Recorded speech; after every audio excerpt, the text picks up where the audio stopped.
I can think of why. Because the big Swagoo is coming. Everybody up. Feel it. Feel it. I feel like I'm the pastors. Big man is here. Feel like Entrance music. The Big Swagoo is here. His walk-up song is ready to go. And last night he was part of Monday Countdown. Monday Countdown. We had not one but two for the price of none last night. Here we go, game of the night. Lions, Seahawks. Hey, you know what? No baseball player pitched a perfect game yesterday, but Jared Goff did. This is in the third quarter with his team up 21-14. And Swagoo, how about the moves from David Montgomery? I love David Montgomery. I think he's a glue guy on this football team, but it's just a phenomenal playmaking guy. He breaks tackles like this. We saw the overtime when he dumped on people to get in there. 40-yard gain there, and then it's Goff. He was 13 of 13, and here comes number 14, Tim Patrick, across the middle. Yeah. Goff was getting everybody involved from top to bottom. Patrick, big play, convert this 2nd and 10, sets him up for a touchdown. And then Jeffrey, here's the touchdown. Tricky Lions. Amon-Ra St. Brown's going to chuck it. Watch the separation by Jared Goff. Get some separation. Use your hands. Late hands. Bang. Touchdown, baby. Make it happen. Doing it all. Throwing it perfect. Catching it perfect. Hey, throwing it to the fans perfectly. You like the play, Swagoo? A little St. Brown to Goff? Yeah, when I saw it, I was like, that's awful. But it ended up in a touchdown. So it worked. They ran that play in practice when I was at their camp, and he fell down. Didn't win. They've been working on it. You know who didn't fall down was Jamison Williams. And when he breaks free, you're not gonna catch him. Lions go up 35-20 on a 70-yard touchdown, and then 15. He throws it down. Fourth quarter now, same score. Kenneth Walker.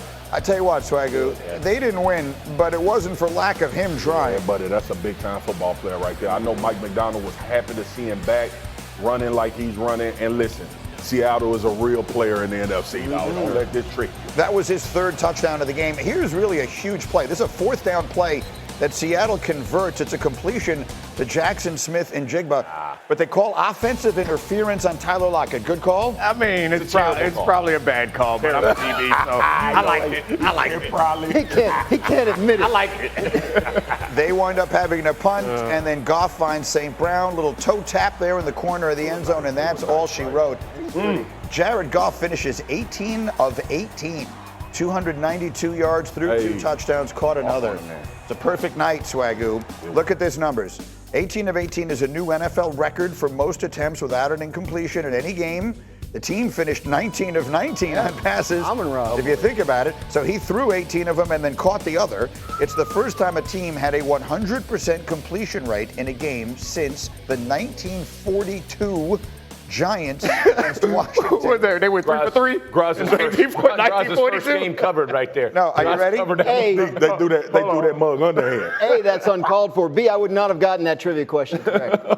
The New York Giants in that game went 1 for 1. Oh, yes. The one pass was a 50-yard touchdown.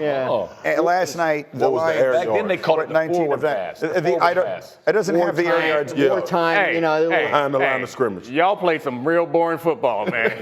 Y'all play some boring ball. Now, I don't know why you're saying y'all. As though Graziano and I were there somehow. We wasn't in there yet. Me and Foxy wasn't in there. We wasn't there, baby. We wasn't in there yet. He wasn't talking about age.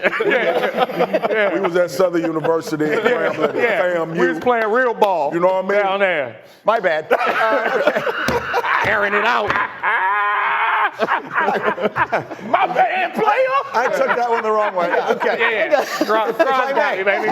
Okay. Hey, we got a show to do. We're Relax, having everybody. fun, but we're having a show. Jared Goff, all the conversation leading into this, including on your fancy pregame show there last night, is about, is something wrong with Jared Goff? Like coming into this season, he was going to be the MVP of the league and they were going to be the best team, and it hadn't looked that way. What did last night mean? Play action. I mean, look, when he's operating at such a high level when they can get that run game going early, and we saw him play with timing, we saw him play with rhythm, the confidence in these throws, and it always reminds you that Jared Goff's arm is super elite as well. Like, this is the rhythm that Detroit is in, and I'm going to be honest with y'all. When this team plays like this, I don't think anybody in the league can beat them. And it's because they're so physical at the line of scrimmage. And Jared Goff starts seeing the field, not worrying about pressure.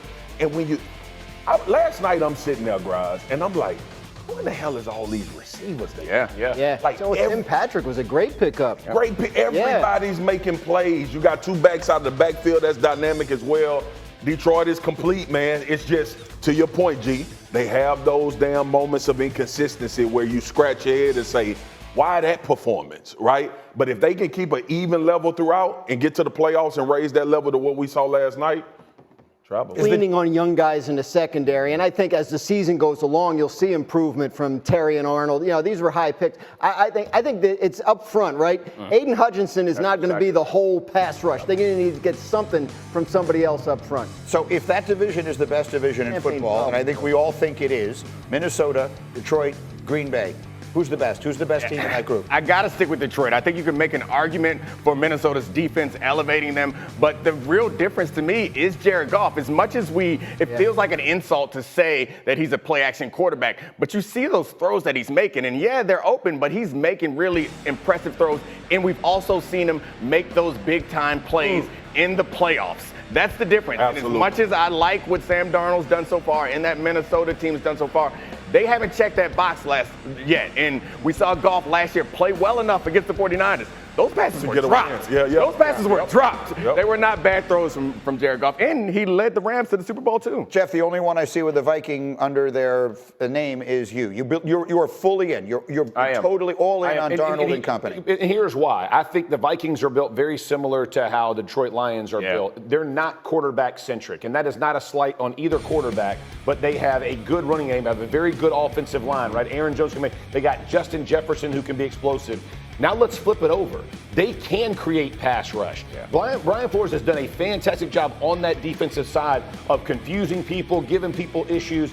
So as I look at both teams, I would say the Vikings, to me, are more complete in totality. Again, I love the Lions. I think this division's the best in football. I think, to me, I'm going to take it to the Vikings. Yeah, go. Jeff, let me. You watching Minnesota now and Flores taking over these games. Yes. Is it a point during, like you as a center, is it a point during the season where you realize, I got him? Like, is there you know what I'm saying? Yes. Like, we all figuring out how to beat people. Is there become a point in the season where you say, Flores, that's phenomenal, but we see something? Yeah, you're gonna have to. The issue is you have to figure out where it's coming from and be able to solve that problem of the week. The difference between Flores and most defensive coordinators is it changes. Bill Belichick was exactly the same. When he played us, we would have one game plan for the first half, another game plan for the second half. That's what Flores is capable of doing that a lot of coordinators don't broach into. I don't want to take away from Flores. He's been great. But those players are making plays. Grenard, they're getting one of Grenard and Van Ginkel. They're making plays. They aren't the big names that we expect. But it's not, we're making an argument as if it's just Flores. No. The teams that are playing them are saying, like, it oversimplifies it, right? But it's like they're only sending 4, but you never know which 4. That's exactly right. So talking to the Packers, who just played their third game against this Flores defense, right? They have a little bit of an advantage. They see it. You know, their coaches are like, look, I'm watching teams make the mistake of trying to use 5-man protections, right? It's not going to work. You've got to be willing to max protect. Take some guys out of the passing tree and run the ball on them, and that's how the Packers, who have now seen this 3 times and put up some points against it. That's right. In 2 of those games, feel. So